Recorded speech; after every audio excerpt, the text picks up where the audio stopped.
general. No es Salvador Cienfuegos, pero es el general Humberto Eduardo Antimo Miranda, quien ocupó el cargo de oficial mayor de la Secretaría de la Defensa Nacional en el sexenio de Felipe Calderón, y el secretario en ese entonces era efectivamente, como tú lo señalas, el general Guillermo Galván, quien tiempo después enviaría a su propio emisario con el Mayo. Estoy citando datos que tú publicas en este libro, y en efecto, no es solamente, en todo caso, el general Salvador Cienfuegos quien está vinculado, en este caso, pues con cargos de narcotráfico en Estados Unidos, sino otros militares metidos en el negocio de las drogas.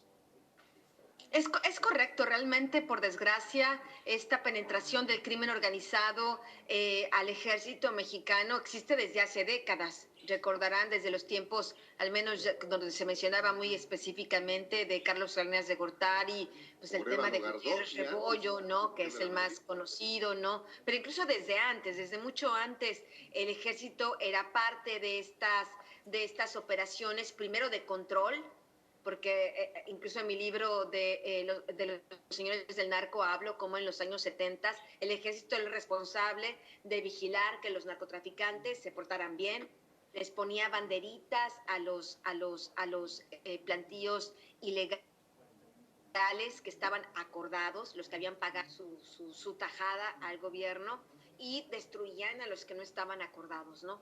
Entonces, realmente el ejército mexicano siempre ha estado expuesto, pero sin duda alguna yo pienso que ha estado mucho más expuesto a partir del gobierno de Vicente Fox, cuando es ahí realmente donde empieza la falsa guerra contra el narcotráfico, es decir, la protección total al cártel de Sinaloa para ayudarlo a través del ejército, de la Policía Federal y de otras instituciones a arrebatarle territorio a los otros carteles, pero la contaminación ha sido total y es total, porque ese es el tema, que esta situación, esta penetración no ha terminado. Anabel, algunos plantean esto como una mancha importante, un descrédito para el ejército mexicano, algunos otros plantean una oportunidad para López Obrador, para emprender realmente una limpia dentro del ejército. ¿Tú qué ves en esto? Mira, yo realmente lo que pienso es que tenemos que ver la situación con una visión un poco más amplia que solo el ejército, ¿no? Yo creo que es un descrédito nacional para todas las instituciones de México. Si nosotros unimos este caso de Joaquín Guzmán Loera, que está en la misma corte y con los mismos fiscales, que fue condenado a sentencia a cadena perpetua en el 2019, donde se abrieron, se destaparon un montón de información, como que el propio Felipe Calderón y el expresidente Enrique Peña Nieto habían recibido sobornos del narco. Después detienen el año pasado, en diciembre del año pasado, a Genaro García Luna, la misma corte y los mismos fiscales ahí en Texas, y se lo llevan a Nueva York. Y ahora detienen la misma corte, los mismos fiscales, a Salvador Cienfuegos. No, estos tres casos no se pueden ver aislados. Claro. Incluso porque están hablando de la misma organización criminal. Recordemos que el cártel de Sinaloa y los Beltrán Leiva estuvieron hermanados durante mucho tiempo. Fue realmente hasta 2008 que se separan. Pero la protección que comienza a dar Cienfuegos en el 2005, 2006, 2007 y 2008 eran los Beltrán Leiva y al cártel de Sinaloa. Por supuesto, lo que la gente tiene que entender es que cuando hay este tipo de arreglos, pues el H2, por ejemplo, hay otro hombre que le dicen que es Elías Navarrete, alias el elegante, o también le dicen el sátiro, también era parte de esta cúpula de Beltrán Leiva, y por supuesto si el general iba con Beltrán Leiva, pues también los veía a ellos, aunque los Beltrán Leiva, casi todos los hermanos estén en prisión o muertos, estas redes continúan.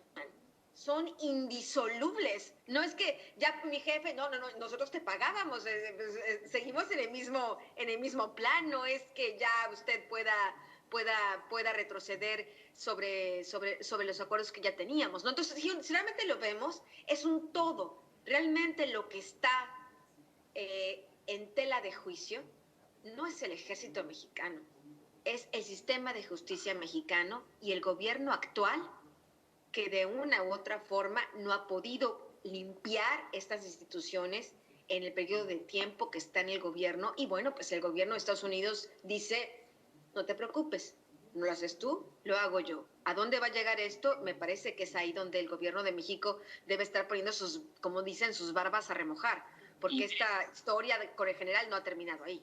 ¿Ves una oportunidad que vaya a tomar Andrés Manuel en este caso?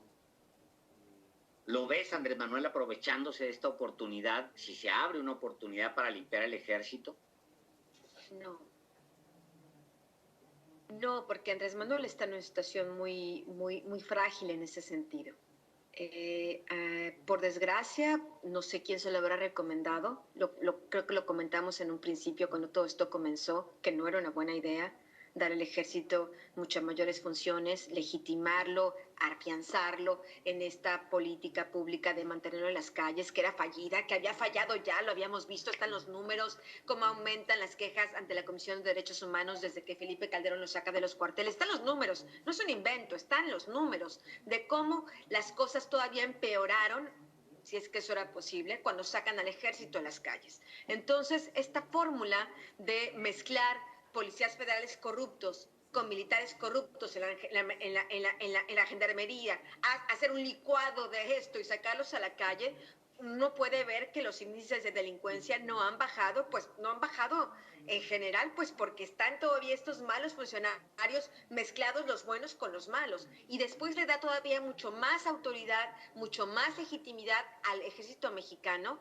Realmente yo veo muy difícil, honestamente veo muy difícil que el presidente vaya a tomar la decisión de realmente decir, ok, una limpia al ejército y que se exponga lo que se tenga que exponer, porque además, debo decirlo, y bueno, eso es un tema muy sensible, o sea, sabemos que el ejército mexicano y la Secretaría de Marina son los responsables de la soberanía nacional, constitucionalmente.